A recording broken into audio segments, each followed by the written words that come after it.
Picture this. It's early 2026. You're at the airport in Toronto. You check the exchange board before a trip to Florida. And there it is again. 70-something cents. 1 Canadian dollar buys you barely 3/4 of a US dollar. You blink. Maybe it's a glitch, but it's not. The loonie has been stuck in the mid-70 cents against the US dollar through 2025 and into 2026. And every time you fill your tank, book a vacation, or buy anything imported, from electronics to avocados, you feel it. Now here's the part most people get wrong. This isn't just about oil. It's not just about global uncertainty. And it's definitely not random. There's a mechanism behind this slide. A quiet, mechanical, almost boring force that's pushing Canada's currency lower month after month. It's called the rate gap. And today, we're going to dissect exactly why Canada's dollar keeps sliding and what it means for you. Because this isn't just a currency story. It's a story about interest rates, capital flows, oil dependence, trade risk, and the uncomfortable reality that Canada and the United States are no longer moving in sync. And by the end, you'll understand why the loonie isn't just weak, it's structurally pressured. Let's start with the number. Through 2025 and into early 2026, the Canadian dollar has hovered in the mid-70-cent range against the US dollar. That's a long way from parity in 2011, when 1 Canadian dollar bought more than 1 US dollar. It's also well below the long-term average, closer to 80 cents.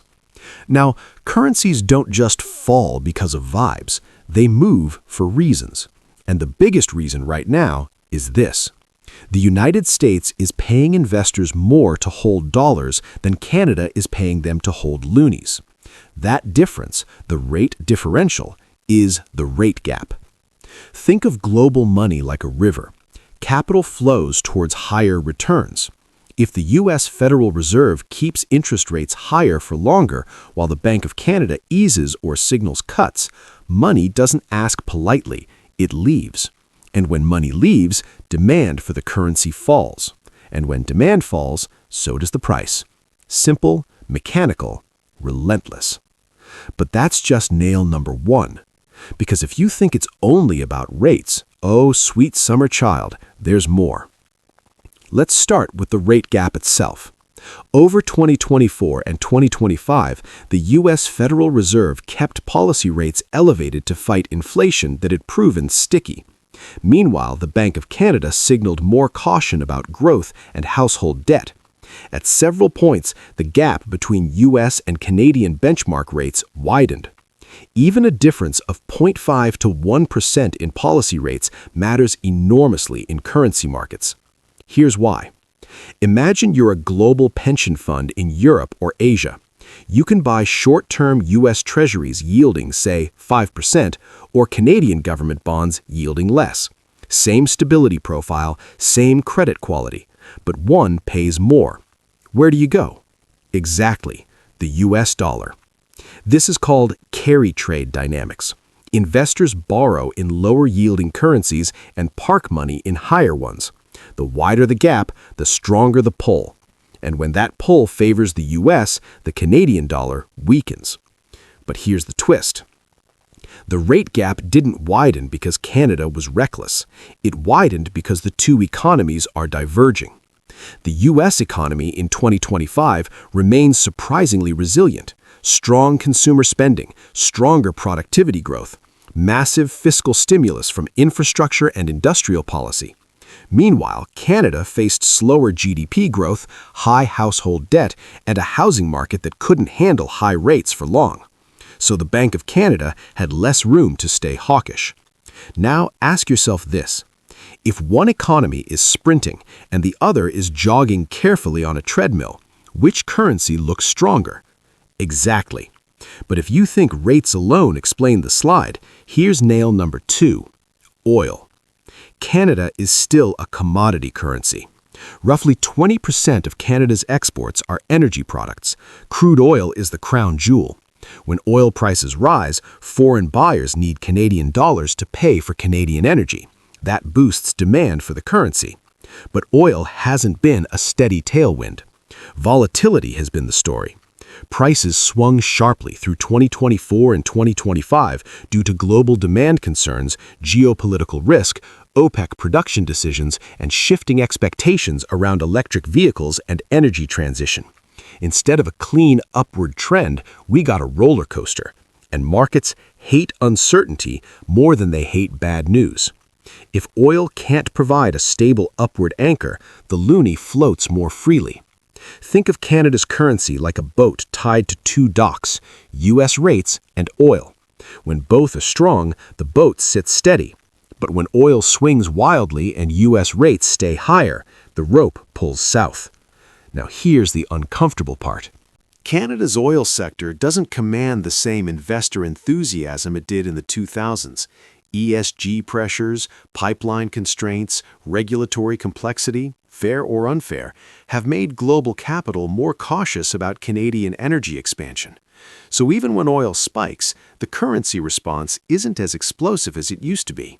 It's like the engine still works, but the turbocharger's gone. But wait, there's nail number 3, trade uncertainty. Canada's economy is deeply integrated with the United States. Around 75% of Canadian exports go south of the border. That's both a blessing and a vulnerability. When U.S. trade policy grows unpredictable, tariff threats, industrial policy favoritism, supply chain reshoring, it creates risk around Canada's export outlook. And currency markets price risk instantly. If investors believe Canada's trade environment is more fragile than America's, they demand a discount. That discount shows up as a weaker currency. Now think about it from a global investor's perspective. You're choosing between two North American economies. One is the world's reserve currency issuer with massive fiscal spending and industrial subsidies. The other is smaller, more trade-dependent, and facing slower growth. Which one do you overweight? That relative comparison is everything in FX markets. Currencies don't move in isolation, they move in pairs. And right now, the US dollar has structural advantages. But let's zoom in further. Nail number 4, import pressure. When the Canadian dollar weakens, imports become more expensive.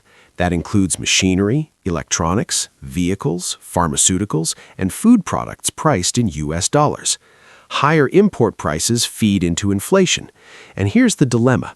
If inflation remains sticky due to currency weakness, the Bank of Canada can't cut rates too aggressively, even if growth slows.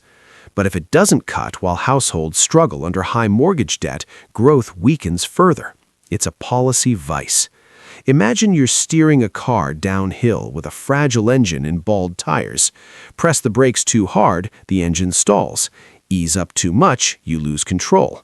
That's the Bank of Canada's balancing act, and currency markets sense hesitation. Now let me ask you something. Do you remember when the Canadian dollar was at parity in 2011? Back then, oil was over $100 per barrel. China's commodity demand was booming. Canada's terms of trade were strong. The U.S. was recovering slowly from the financial crisis. The tables were flipped. But here's the bigger structural shift. The U.S. has outperformed Canada on productivity growth over the past decade. American tech dominance, venture capital depth, and industrial investment have accelerated. Canada's growth, by contrast, has leaned heavily on population increases and housing activity. And productivity matters for currency strength over the long run. A country that produces more per worker attracts more capital. More capital strengthens its currency. If investors believe the U.S. has higher potential growth, they price that into the dollar. That's nail number 5, productivity divergence. Now, none of this means Canada is collapsing. Let's be clear. The country remains stable, resource-rich, and institutionally strong. But currency valuation isn't a moral judgment, it's a relative scoreboard. And relative to the U.S. in 2025-2026, Canada has faced a narrower rate advantage, more growth fragility, commodity volatility, trade sensitivity, and elevated household debt. That combination tilts capital south.